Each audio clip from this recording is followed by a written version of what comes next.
Thursday. Sorry I wasn't around yesterday, but he was so busy. I had 2 knit clubs, so I was up and down to Cleveland, back, Fleetwood, back, and we had the 4 teenagers here as well. And I'm absolutely really tired. The door to the snug was closed, so the girls were sleeping and they kept getting up to go to the toilet. So there was like 4 of them, and every time they opened the snug door it was like woof, woke me up because I'm next door.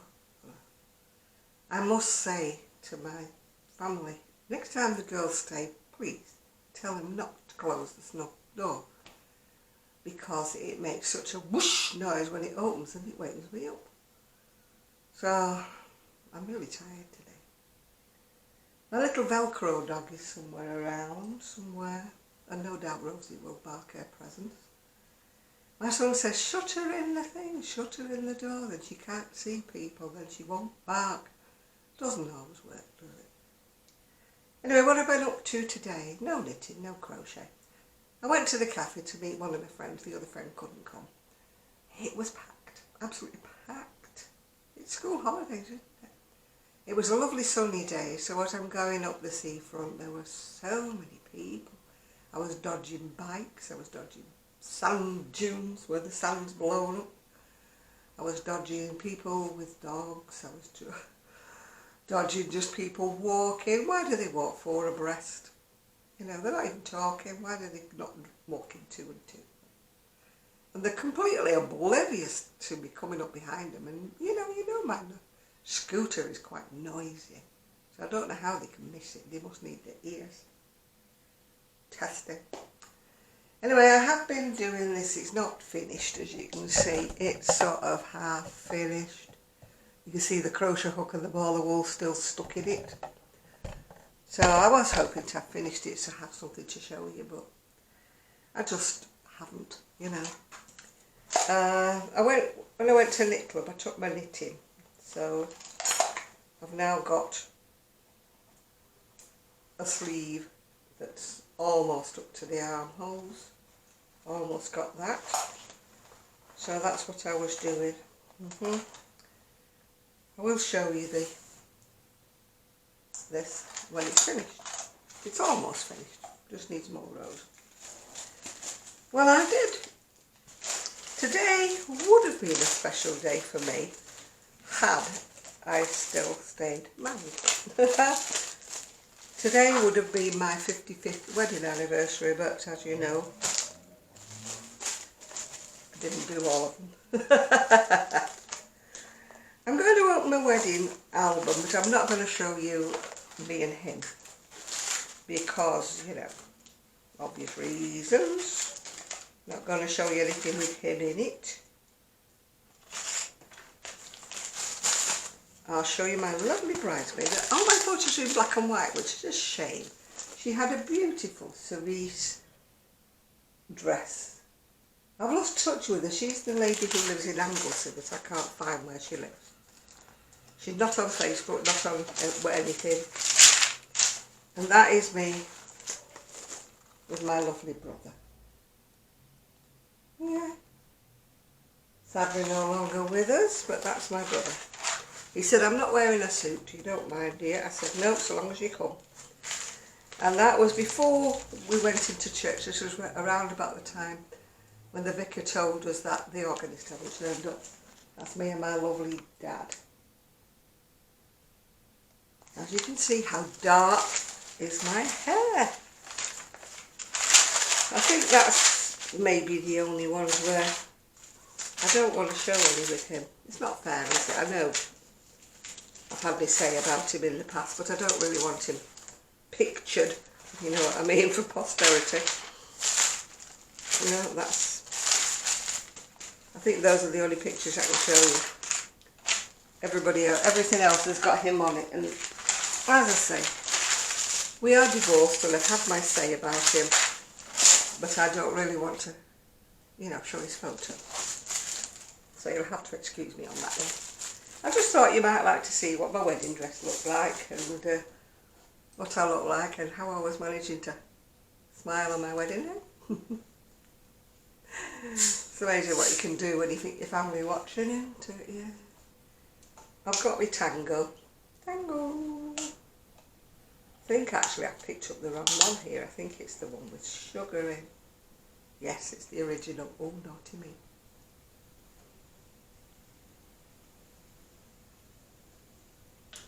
Oh dear, oops. Yeah. So I've got me and the dogs. They're here on our own till Monday. Tomorrow I have to go back to the dentist. I'll have to leave the dogs on their own. Can't do anything about it. They've got to be shut in here. I hate leaving the dogs on their own. My son keeps saying, leave them on their own. They've got to get used to being on their own. But I don't know whether it's the grandmotherly instinct. I just want them to be happy and, you know. We shall see how it goes. I need to go back and have my rants, even though it's not him, it's not his fault, the one I'm going to see. Somebody suggested I should see the practice manager and explain the situation, why I won't see her again. Either way, you know I'm going to have to pay. You know for a fact, my 12-month guarantee that she gave me is not going to work, is it, with another dentist, because they're all self-employed. Oh, the seagulls are squawking. It makes me laugh. There's a Facebook page that, you know, for this little area, and the number of people who are complaining about the seagulls and the noise they make and this and that and the other. And I'm thinking, hello, you know, you'll move to the seaside. Obviously, when you move to the seaside, you get seagulls. What do you expect? You know. It's like moving next door to a church and complaining when they ring the bells, isn't it? You know, moving next door to a train station and complaining when the trains go by, or moving next door to a motorway and they're complaining when the noise of the cars. Hello, you know, you chose to move to the seaside. They are a bit noisy at times. And I dare say they are even noisier if they decide to nest on your roof. But hey ho, they haven't done it on our roof. They get a bit noisy apparently when they're looking after their babies and stuff like that. But, you know, I mean, the problem is, you see, the sea around here, we're having problems with the sea. I think I mentioned before, they had a burst in the sewage pipes. Sorry, Trixie just came in. And it pumped sewage into the sea. So it meant that, you know, the dogs and everybody can't go in the sea because they get E. coli. And apparently it's killing a lot of the fish, or poisoning a lot of the fish that are in the sea, which the seagulls normally eat. So you can't blame them if they decide that somebody's fish and chips on the seafront looks enticing, you know. Poor things are probably hungry. It's not very nice though when they dive bomb, you understand? One nearly stole my sausage roll when I was in Cleveland once.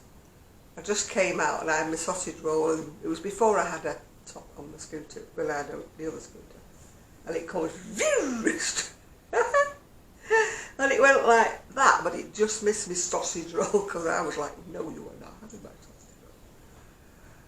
But it did shake me up a little bit, you know. I was like, oh, what was that? But anyway, but the weather was lovely today. Families were out on the sea front. You know, there was one group of people, there was about 4 buggies, you know, pushchairs, and tents, those pop-up tent things, and absolutely loads of kiddies. And I'm thinking to myself, I hope they know, you know, about the E. coli in the sea, because I don't think it's resolved yet. I hope they don't let the children play in the sea. But I think they were quite happy on the sands, actually. And the sea was quite a distance out, because the tide was out. So it wasn't too bad. But next to the cafe is the swimming baths. So you've got the swimming baths on one side, the cafe in the middle, and you've got what they call a splash pool on this side. And it's not about that deep, that's all. It's just water jets going everywhere like that, and the kids run through. It's not a swimming pool, paddling pool, it's not even that. It's what you call a splash pool. And there was absolutely loads and loads and loads of the kiddies. Thought making the most certainly of the summer. My friends seemed to think that it was free for local people, but there was a sign up on the swimming bath saying it was £2 each child to go in. A few people were trying to sneak in through the cafe, trying to go through the gate which was locked, because they were trying to go through, I think, for free. But I did my usual people watching, and oh my goodness me, there were some very, very big young mums. Oh boy! Can you hear the seagulls? But they were, say in their 20s and that, really, really big girls. I must have this thing because my eyes just get drawn to them and thinking, oh my giddy aunt, what do they look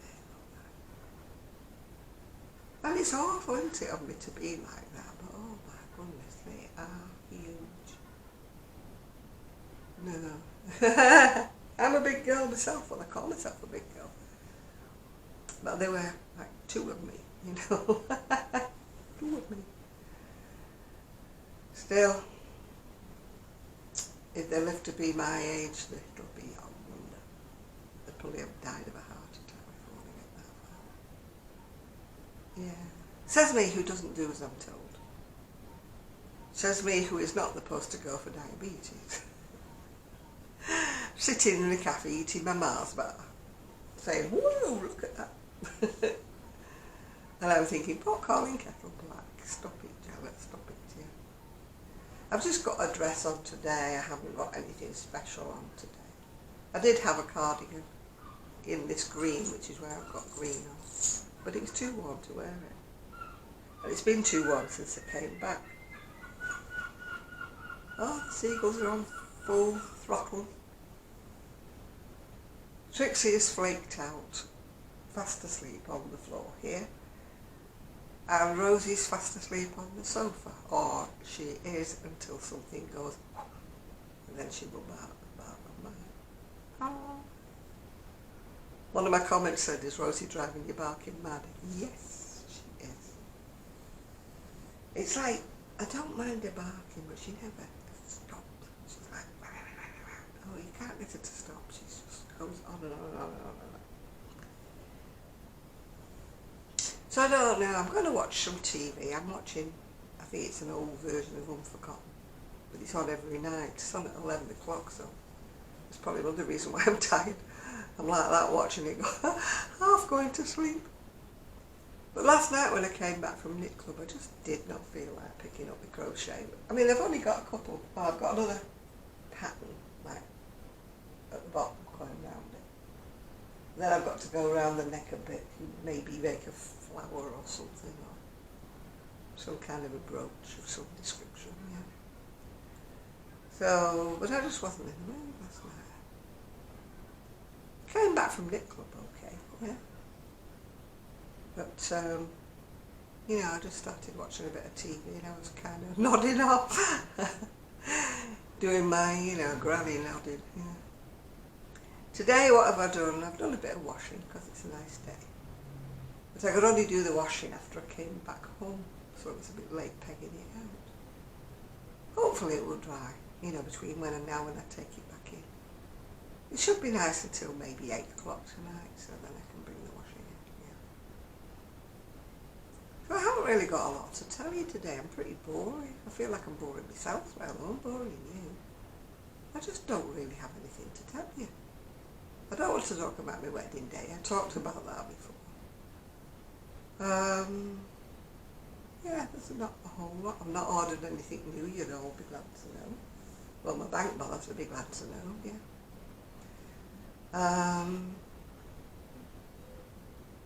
Well, that's about it. That's all I can think of to say. I don't know what I'm going to go and make some tea for both of us, I was going to say, for all of us. There's 3 of us, not 2 of us. I'm just laughing at the way Trixie's laid. My son calls her Rhino Rabbit because she does look like a rhinoceros from the back. A miniature version of a rhinoceros she looks like from the back. And even when she runs like a hippo if you're looking at the back of her. But she's usually velcroed to me when they're away. I can't do anything. She's like sitting on me, sitting behind me. I'm surprised she's not here on the chair with me. She must be tired because she's flaked out over there on the floor. And thankfully, let's all cross our fingers, Rosie is silent today. They've left me 2 big treats for me to give the dogs, on Saturday when I do the live. Left me 2 big, whatever they are, clumps or something or other. I'm still reading my book, The Last Remains by Ellie Griffiths. Probably not everybody's cup of tea, because they just found a skeleton walled up in a cafe wall that they were renovating, and she's trying to find out when it was done and all that. She's just fighting for her department because her university has decided to close the archaeological department. So I like things like that though, Yeah. I don't know, I'm not, like I said before, I'm not a romance, I'm not a Mills and Boon person, I'm not a whatever. I don't like gory things, but I do like mysteries. I suppose I started off years back when I was young with Earl Stanley Gardner and A.A. Fair. They are the same person. He used to use Earl Stanley Gardner when he did the Perry Mason books, and he used to use A.A. Fair when he did other mystery books. It took me ages to realise they were the same person. And I read all of those, when I was a teenager, really. I read all of those. And then, as everybody else does, I progressed to Agatha Christie, people like that. I've always been more of a mystery person, writer.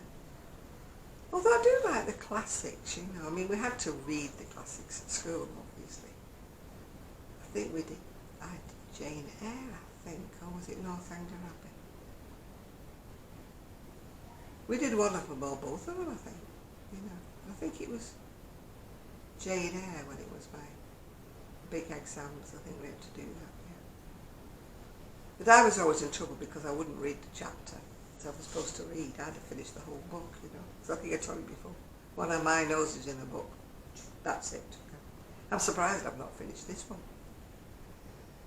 Yeah.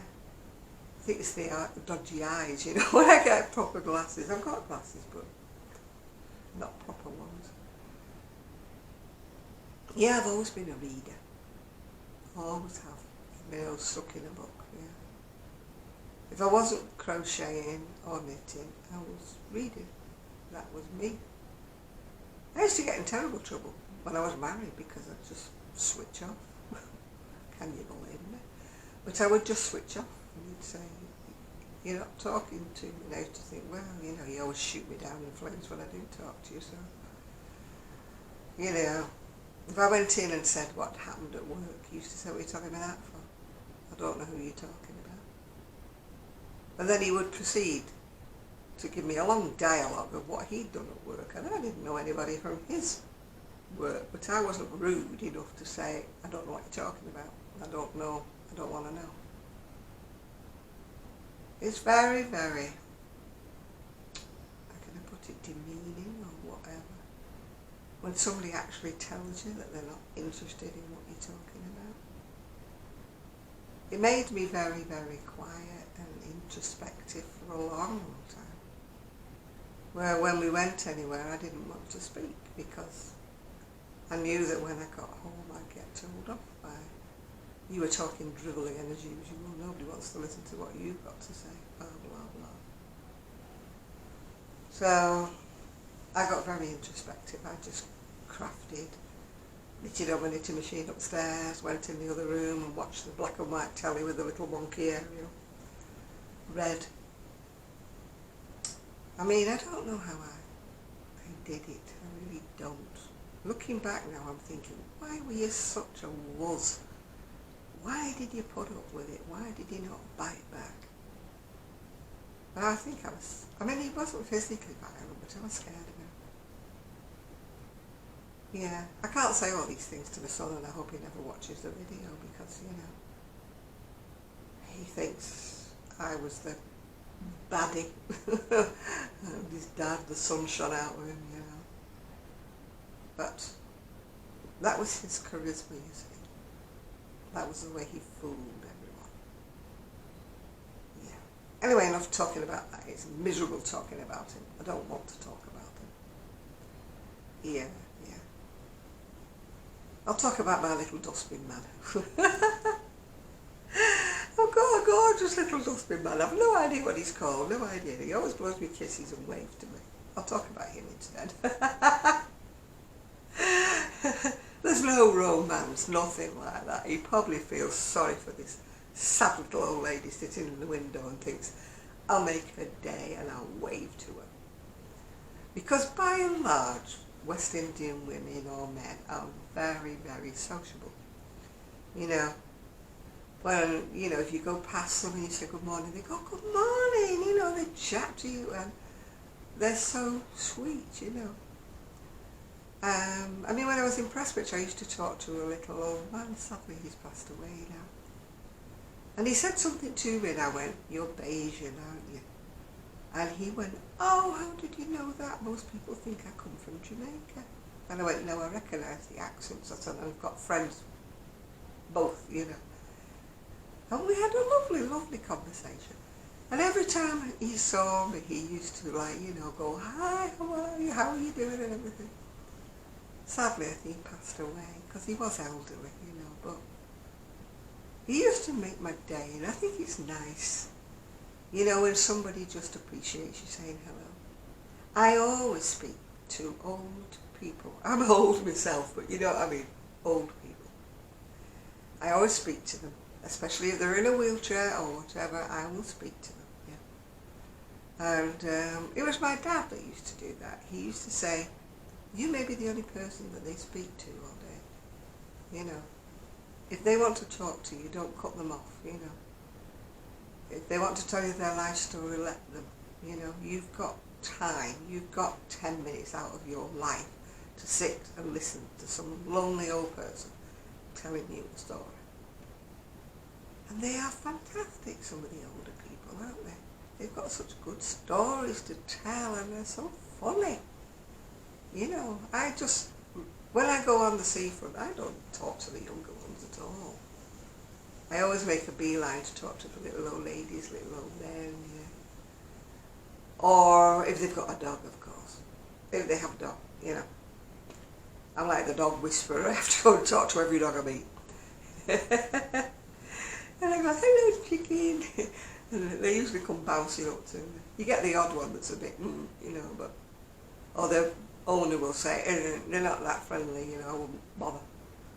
So usually I finish up talking to the owner, and then the dog who is not that friendly, don't bother, usually comes and climbs on my scooter and starts licking my feet or something, you know. And the owner will say, oh, don't usually do that. I said, I'm a dog whisperer. Except with Rosie.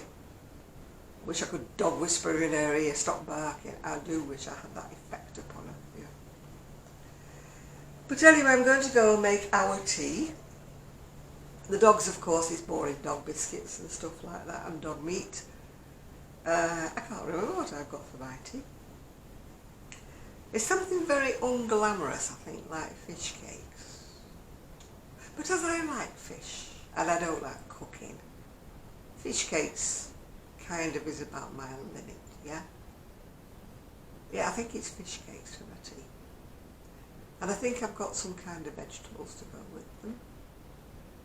I'm not a big eater. I'm a big person, but I'm not a big eater. As I said before, I eat wrong. I don't eat a lot, but I eat wrong, yeah. And I'm a nibbler. When it gets to 9 o'clock at night, I'm like, And I think, I'll be healthy. I'll just have water biscuits, or I'll just have a rye Vita or something like that. But then I think to myself, oh, put a bit of cheese on it, or put a bit of pickle on it. So what goes to be a not so bad snack turns into a full blown what you shouldn't be eating. Yeah. Anyway, hopefully I might be a bit more interesting tomorrow when I update you on the story of me and the dentist. Maybe I'll stop speaking with a bit of a lisp when I get this front teeth sorted out. I've had this sort of since I had the teeth filled, and it really bugs me. I can hear myself doing it, you know. So maybe when I get my teeth, if I get my teeth sorted, please let me have my teeth sorted tomorrow. I maybe have another story to tell you. So I hope you're doing well, I hope you've got lovely weather, and I hope your tea is more interesting than my fish cakes. Bye for now.